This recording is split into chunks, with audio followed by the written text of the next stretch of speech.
Okay, my name is Isaiah Guenther. This is my case study 2 project, and today I'm going to be talking about bio-nanocomposites for produce packaging. It's a pretty smooth concept, and it can be explained while playing Super Smash Bros. So I'm going to be attempting to beat my friend Richie Gomez here while explaining bio-nanocomposites, and here we go. So, bio-nanocomposites, right?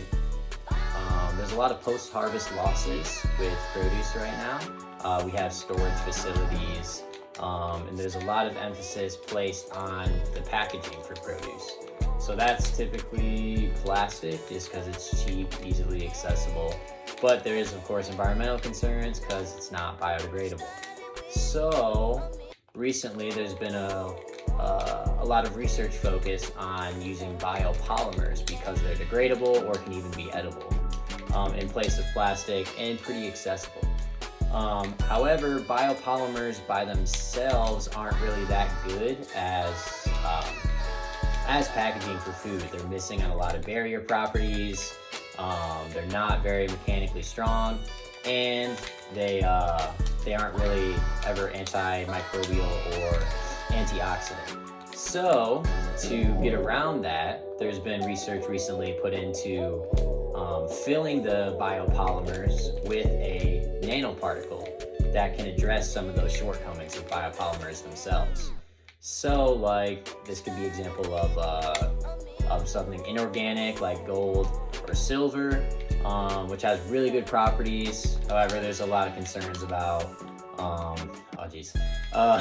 about its toxicity as well as price. Like gold will be like is a non-toxic material, but getting gold nanoparticles is not cheap, especially for packaging a bunch of produce. So alternatively, there are organic options, which would be like nanocellulose or something. However, nanocellulose and some other like organic nanofillers would be, oh my goodness. All right, well this is not going as well as planned. But they can be edible, but they don't have as good of properties as a lot of organic inorganic nanoparticles.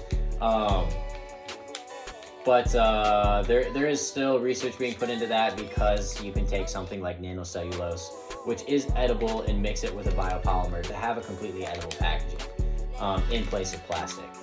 But yeah, just not as good as properties. So this is a pretty big research focus right now. There's actually 400 companies worldwide that are dedicated to doing this. So a lot's happening, but it's still pretty recent. Plastics are still dominating the scene, of course. But yeah, so this is on the rise. It's mostly bio-nanocomposites have been used pretty regularly. Okay, we're back. Pretty regularly in biomedical applications, but not as much in food processing. So this is kind of a transfer over. Over the last decade or so, a lot more research has been happening, and a lot more time has been put into this. So yeah, that's bio-nanocomposites.